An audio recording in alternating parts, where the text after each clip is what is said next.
नमस्कार मेरे प्यारे किसान साथियों, स्वागत है आपका आपके ही अपने किसान हितैषी यूट्यूब चैनल सादाबाद केसरी पर। किसान साथियों, प्राकृतिक आपदा किसानों पर आफत बनकर टूटी है।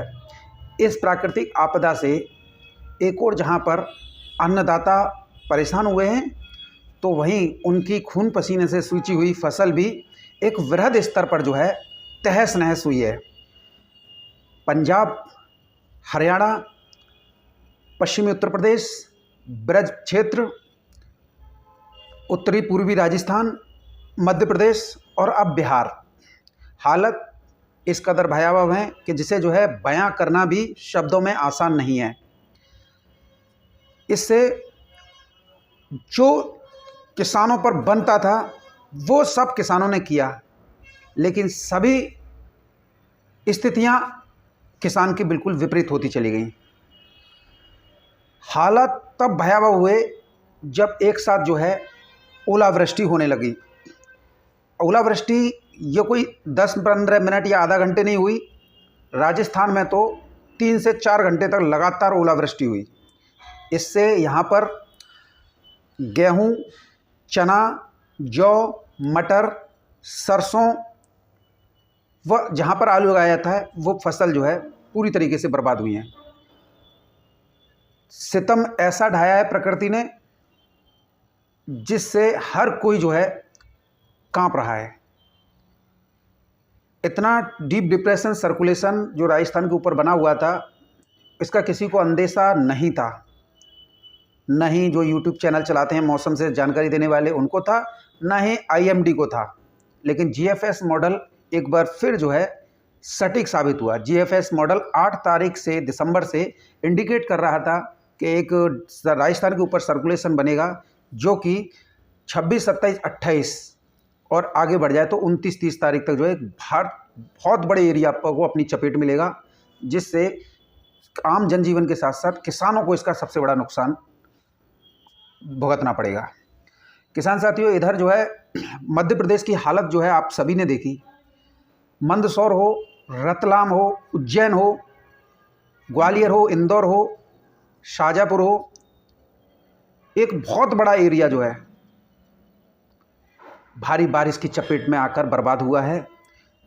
यहाँ पर किसानों को जो उम्मीद थी, उम्मीद की जो किरण थी कि आलू खोदने के बाद में गेहूं कर लेंगे, तो गेहूं तो पूरी तरीके से कह सकते हैं। वहीं इसके प्रभाव से जो है हरी सब्जियों की फसल पर भी जो है गहरा प्रभाव पड़ा है। आपने वीडियो देखा होगा मंदसौर मंडी का, जहाँ लहसुन जो है पानी में बह रहा था। इस कदर भयावह बारिश थी। इसका नतीजा ये हुआ कि आपका मध्य प्रदेश में सरकार एक्टिव हुई और जो है सर्वे शुरू करा दिया, लेकिन सर्वे में फिर दोबारा से बारिश जो है विघ्न डाल रही है। यानी बारिश जो है अभी तक हटने का नाम नहीं ले रही है।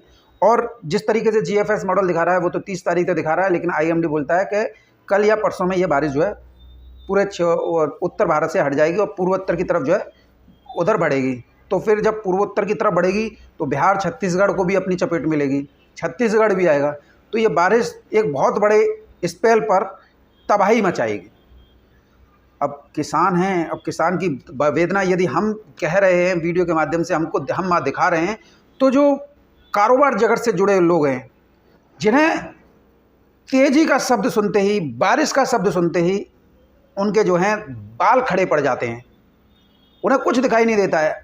इन अकल के अंधों को ये पूछा जाए कि जिनसे तुम्हारी रोजी रोटी चल रही है, जिनसे तुम लाखों करोड़ों रुपए कमा रहे हो, यदि वो अन्नदाता ही बर्बाद हो गए तो क्या तुम झुंझुना ले लोगे? हमेशा किसान की बात करनी चाहिए, किसान को कैसे जो है अच्छे उत्पादन मिल सके। यदि बर्बादी हुई है तो किसान किस तरीके से ले सकते हैं। और इधर कई सिरफिरे किस्म के लोग, जिनका न तो आलू, न ही सब्जी और न ही कोई अन्य फसल से लेना देना होता है, वो तो पता नहीं कौन से माइंड के लोग हैं कि उन्हें तो मतलब बर्बादी में भी खुशहाली नज़र आ रही है। या तो इनके पास में धन का भंडार होगा तो विदेशों से मंगा लेंगे, या इनका बाप दादा कोई ज़मीन में गाड़ के बैठ गया होगा, तब ये ससुरे जो हैं फुदकते रहते हैं, कमेंट करते रहते हैं। सालों को होश तो है नहीं। जिस किसान का ज़मीन सारा कुछ जो है खेत में लगा हुआ है, अगर उससे 4 पैसे नहीं मिले तो धिक्कार है तुम्हारे इस कारोबार पर, जिनसे तुम्हारी रोजी रोटी चल रही है, जिससे तुम्हारा परिवार चल रहा है। ससुरो, उनको तुम इस तरीके से देखते हो। तुम्हारे कमेंट देख देख कर किसान भी काफ़ी परेशान होते हैं कि ये किसान है, ये कमेंट करने वाले कौन हैं। ये बस नहीं चलता है। जो किसानों की दुर्दशा पर हंसी कर रहा है, उनके ढांढस नहीं बना रहा है, वो अगर मुझे भी मिल जाए ना तो मैं उससे जूता चटकाए बिना नहीं मानूंगा। खेत करके देख, मालूम पड़ जाएगी तुझे कितनी नुकसान होता है, कितना फ़ायदा होता है। गाल बजाने से, कमेंट करने से खेती नहीं होती है, खेती ज़मीन पर होती है। और किसान साथियों, ऐसे लोगों के बारे में कहा ही क्या जाए, ये लोग बेमौत मरते हैं। ये बात मैंने स्पष्ट रूप से देखी है, क्योंकि जो अन्नदाताओं को परेशान करता है ना, उसे भगवान परेशान कर लेता है। और ऐसा परेशान करता है कि कभी तो हमने देखा है कि बच्चे सटक रहे हैं तो कहीं कैंसर जैसी बीमारियों से मर रहे हैं, तो कहीं हार्ट अटैक से मर रहे हैं, बैठे बैठे ससुरे मर रहे हैं, क्योंकि इनने किसानों का दिल दुखाया है। और जो किसानों का दिल दुखाता है उसे तो परमात्मा भी ऐसे ही चटपट टपका देता है। किसान साथियों, इधर जो है पंजाब से, हरियाणा से जो तस्वीरें आ रही हैं वो काफ़ी मार्मिक हैं। और वो ऐसी मार्मिक है किसान साथियों, अगर आप इसे देखेंगे ना तो आप भी कहेंगे सोनू भाई बिल्कुल रिपोर्ट आपकी सही है, भयंकर ओलावृष्टि हुई है। और कई पंजाब के, और मैं उनके बारे में क्या कहूँ, उनके बारे में मैं बोल ही चुका हूँ, ऐसे नासूर समस्या, बवासीर की बीमारी है ससुरों की। मतलब अगर नुकसान हो रहा है उस पर भी उछल रहे हैं। और होता है कहीं कहीं, कहीं कम हो जाती तो कहीं ज़्यादा हो जाती है। जहाँ कम हुई इसका मतलब ये नहीं है कि बरसात नहीं हुई और ओलावृष्टि नहीं हुई। पूरे नॉर्थ इंडिया में इस समय पर रौद्र रूप जो है इंद्रदेव का जो है देखने को मिला है। आप सभी जो है व्हाट्सएप फेसबुक ग्रुपों से जुड़े हुए हैं, कल भी आपने देखा और आज भी आपने देखा। और उसी का नतीजा ये रहा कि सरकारों को तुरंत जो है आदेश जारी करने पड़े कि भाई नुकसान हुआ है, उसका प्राक्कलन समिति से आकलन कराया जाए, राजस्व टीमें लगा दी गई। इधर किसान साथियों, जो बारिश ज़्यादा हुई है उसकी वजह से पंजाब में कच्चे आलू जो खुद के खेतों के बाहर पड़ा था उसमें 20% तक का नुकसान है, क्योंकि ओलावृष्टि भी हुई है तो आलू तो तहस नहस हुआ। इधर हरियाणा और पंजाब में आलू खुदाई के बाद में जो गेहूं की बुवाई हुई है और जो थोड़ा हरियाणा में सरसों की बुवाई हुई है, कोई सानी नहीं है किसान का, कोई उनका हिम्मत बनाने वाला नहीं है। एक इतना बड़ा लार्ज स्केल पर जो है नुकसान गेहूं और सरसों में हुआ है कि जो है हमारे किसान करें तो करें क्या। आलू उत्पादक किसान वो तो पहले से टूटे हुए थे, पैदावार कम निकली, एक बहुत बड़ा क्षेत्रफल खुद गया, मजबूरी बनी कि इसे आलू को खोद लेंगे तो अच्छे दाम चल रहे हैं तो इसे ले रहे हैं और फिर गेहूं की बुवाई कर लेंगे। लेकिन यहाँ पर भी जो है मात खा गए और किसानों को एक नुकसान आलू से नहीं परंतु गेहूं से भी हो गया। अब जिन किसानों का आलू खुदने के लिए बचा है, अब वो खुदाई जो है 15 से 20 दिन जो है लेट हो गई। ऐसा ही हाल जो है संभल में देखने को मिल रहा है। इधर वेस्ट यूपी में भी यही हाल देखने को मिला है। नोएडा है, गुड़गांव है, बड़ौत है, बागपत है, मुजफ्फरनगर है, सहारनपुर है, बरेली है, संभल है। ये इलाके इस समय पर मौसम के प्रतिकूल प्रभाव से जो है काफ़ी जो है आशंकित हैं। बादल बड़े स्तर पर हैं, कहीं कहीं जो है हमें जहाँ पर जो है छिटपुट बारिश भी देखने को मिली है, तो वहीं जो बरेली, रामपुर और संभल, ये पीलीभीत वाले इलाके हैं, यहाँ पर जीएफएस मॉडल भारी बारिश के साथ भारी ओलावृष्टि भी जो है आज रात से सुबह तक जो है दिखा रहा है। यदि ऐसा हो गया तो यहाँ पर भी जो है किसानों का मैदान उड़ जाएगा। किसान पहले से ही परेशान है और यकीनन ये मौसम का बदलना, और इसे पहले तो हम हल्के में ले लेते हैं लेकिन उसके बाद में जब पता पड़ता है तो एकदम जो है नुकसान के रूप में जो है देखने को मिलती है। हाँ, इसको हम इस तरीके से डिवाइड कर सकते हैं, यहाँ पर बारिश कम हुई या ओलावृष्टि ज़्यादा कम हुई तो वहाँ पर जो है ये जो है फसल के लिए एक वरदान भी साबित हो सकती है। लेकिन हम अपने इसको विवेक को आगे क्यों नहीं बढ़ाते कि जहाँ पर ज़्यादा नुकसान हुआ है तो उन किसानों के प्रति तो हमारी संवेदनाएं होनी चाहिए। लेकिन हम करते क्या हैं, हमारे यहाँ नहीं पड़ी तो किसी के यहाँ नहीं पड़ी। जबकि ऐसा आप भी किसान हैं, वो भी किसान हैं, हमेशा किसान ही किसान का साथी होता है। अब हालत इस कदर भयावह है कि पंजाब ले लो, हरियाणा ले लो, दिल्ली एनसीआर ले लो, पश्चिमी उत्तर प्रदेश ले लो, ब्रज क्षेत्र ले लो, राजस्थान ले लो, ये सारा इलाका इस समय पर एक बर्फ़ की सफ़ेद चादर में ढका हुआ है। और देखिए, जब ओले पड़ते हैं तो फसल सभी चौपट होती हैं। ऐसा तो नहीं है कि गेहूं के लिए फ़ायदा हो जाए या आलू के लिए फ़ायदा हो जाए ओलावृष्टि से। इससे बैक्टीरियल फंगस जो है पैदा होती है।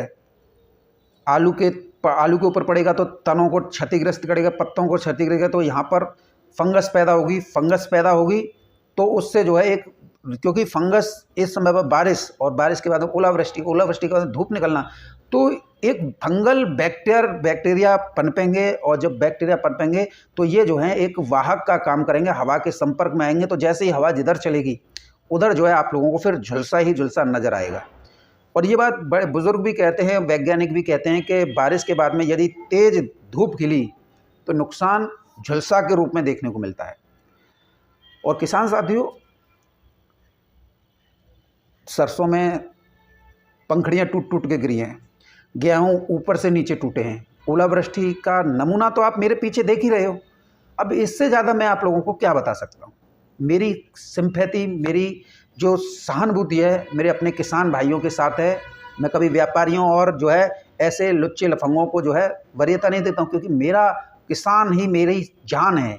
यदि मेरा किसान स्वस्थ है, अच्छा है, तो मैं भी स्वस्थ हूँ। यदि मेरे किसान पर आज प्राकृतिक आपदा वज्रपात की तरह टूट रही है तो मैं किसी काम का नहीं हूँ। जब मेरे किसान नहीं है तो मैं भी किसी काम का नहीं हूँ।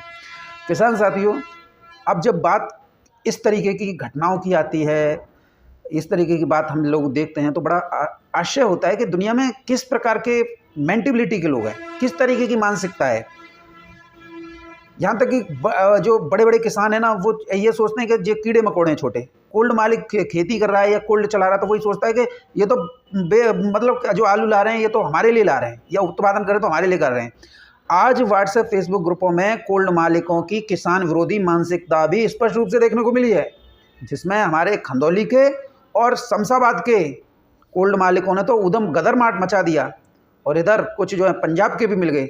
लेकिन एक व्यक्ति ने इन सैकड़ों कोल्ड मालिक और इनको आड़तियों को एक डंडे से ऐसा हाँका कि किसी की आवाज़ नहीं निकली, और इन लोगों को आईना भी दिखा दिया।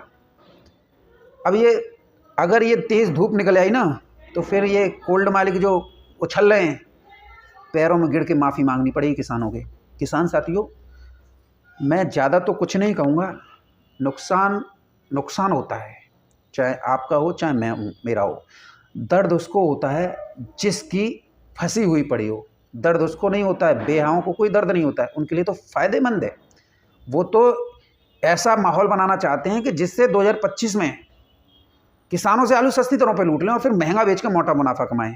लेकिन ये ससुरे भूल गए कि हमारे किसान जागरूक हो चुके हैं, क्योंकि इनका किसान आप लोगों से कोई दूर तक सरोकार नहीं है। इन्हें तो बस अपना वो मिल जाता है कि आपने उत्पादन किया तो इस पर ये बिजनेस करके मोटा मुनाफा कमाते हैं। तो इन्हें दर्द नहीं मिलेगा। दर्द तो सोनू देगा। जब इन्हें जैसे ही इन्हें कमेंट आया या इधर रास्ते में कहीं मिले तो सीधा जूता उतार के इनके सिर पे बजेगा और आपके कानों तक इसकी गूंज आएगी, सोनू ने चटका दिए। स्पष्ट रूप है कि बारिश नहीं हुई है, वरन आफत की बारिश हुई है, जिससे किसानों के अरमान, किसानों के सपने, किसानों की कल्पनाएं जो है जमींदोज हो गई। यानी किसानों को जो लग रहा था कि हम जो है 2025 में इससे और अच्छा मुनाफा कमा लेंगे, या जो है कच्चे में निकाल के पैसा कमा लेंगे, या जो कुछ और कर लेंगे। बहुत किसानों के सपने होते हैं, बच्चों को पढ़ाएंगे लिखाएंगे, उनकी नौकरी लगाएंगे, या जो है उन्हें ऐसी शिक्षा देंगे जिससे वो अपने स्वावलंबी बन जाए, अपने पैरों पर खड़े हो जाएं। कुछ लोगों ने तो अपने बच्चों की शादी के लिए सपने पाल रखे थे। किसान की आजीविका तो आलू से ही होती है, गेहूं से होती है, इससे होती है। अब ये सारी फसल मारेंगे तो बताइए उनके सपने ध्वस्त हुए कि नहीं हुए। अब हम जो है उनके जले पर नमक और छिड़क दें, ये लोगों की मानसिकता होती है। अरे किसानों के एक साथ में खड़ा हुआ जाता है। किसान साथियों, नुकसान हुआ है, आपके प्रति हमारी गहरी संवेदना है, और हम नहीं चाहेंगे कि अब कोई बरसात ऐसी हो जिससे आप लोगों को नुकसान हो। लेकिन जीएफएस मॉडल एक और बार फिर इंडिकेट दे रहा है 2 तारीख से लेकर 5 तारीख के बीच में एक और वेस्टर्न डिस्टर्बेंस आएगा। अब ये कितना लो प्रेशर का होगा, कितना हाई प्रेशर का होगा, ये देखने वाली बात होगी। लेकिन जीएफएस मॉडल दिखा रहा है, लेकिन आईएमडी अभी इस ओर कोई प्रेडिक्शन नहीं दे रहा है। इस वेस्टर्न डिस्टर्बेंस से भी आप जो है सावधान रहना, क्योंकि ये जो बात होती है ना, अरे होगो सो देखे जाओ, होगो सो देखे जाओ, इसी के सोच से जो आप ये सोच लेते हो या बोल देते हो कभी कभार, तो इससे नुकसान आपको होता है। हमेशा अगर कोई व्यक्ति बता रहा है, चाहे मैं बता रहा हूँ, चाहे कोई और बता रहा है, यदि बता रहा है ना, तो उसे बस अपने कंटेस्ट कीजिए, हाँ भाई हो सकता है। ये मत कीजिए कि अरे देखो जावे, वो देखने वाले ही हमने पिसते हुए देखे हैं, यानी मिड़ते हुए देखे हैं कि हो गया हमारा पटपरा। तो ऐसे में इस तरीके की बातें आप भी मत किया कीजिए।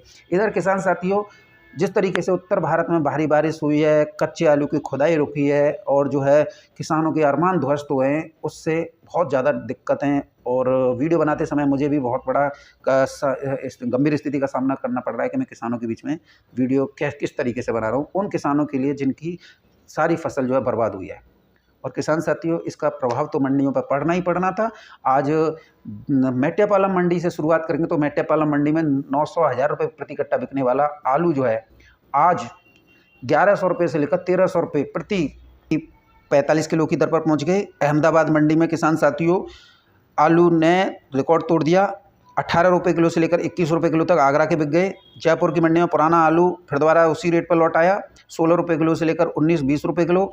इंदौर में पुराना आलू 16 रुपये किलो से लेकर 20 रुपये किलो की दर पर बिके हैं। और किसान साथियों, यदि हम बात करें चेन्नई मंडी की, तो चेन्नई मंडी में आज तूफानी तेज़ी देखने को मिली है।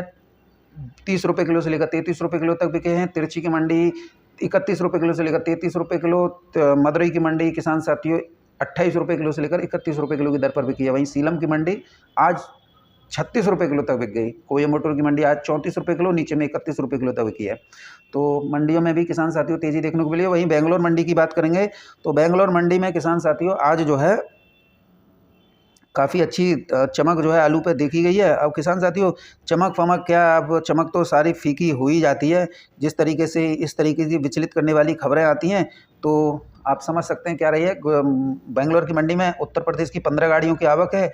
1100 रुपये से लेकर 1400 रुपये प्रति 50 केजी की दर पर किसान साथियों आगरा के आलू बिके हैं। बहरहाल किसान साथियों, आपको हुई अपरिपूर्ण क्षति जिसे कोई भी पूर्ण नहीं कर सकता है, उसके प्रति हमारी गहरी संवेदना है। और हम सरकार से निवेदन यही करेंगे, जल्द से जल्द किसान आयोग का गठन करके किसानों को एक राहत दी जाए, क्योंकि किसान आयोग होगा तो किसानों की सुनी जाएगी, और किसानों की सुनी जाएगी तो किसानों को उनकी फसल का, चाहे वो देवी आपदा से नुकसान हो, चाहे वो नहर विभाग के कारनामों से नुकसान हो, जो नहर बम्बे की पटरी कट जाती हैं, तो उससे समिति उसका निर्धारण करेगी कितने पर नुकसान हुआ है। तो बाज़ार रेट का जो आपको मुआवजा मिलना चाहिए, चाहे आपने रेंट पर खेत लिया सही, चाहे आपका खुद का ही, आपको चाहे कोई भी फसल हो जो बर्बाद हुई, उसके बाज़ार रेट पर भाव मिलेंगे, यानी कि आपको जो है फ़ायदा ही फ़ायदा हो जाएगा। तो किसान साथियों, वीडियो को ज़्यादा से ज़्यादा व्हाट्सएप फेसबुक ग्रुपों में शेयर कीजिएगा।